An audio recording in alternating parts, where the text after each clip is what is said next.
Удивительно, необыкновенный, креативный, прогрессивный, второй по величине нидерландский город Роттердам, старейший порт Европы. Не перестаю удивляться, как эта 330-метровая махина может вписаться вот в эти небоскребы Роттердама.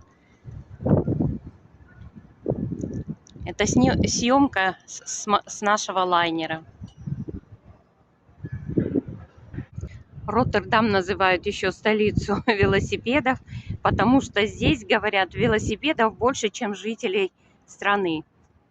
600 тысяч населения и 170 национальностей со всех стран проживают мирно, безопасно и очень уютно в этом городе.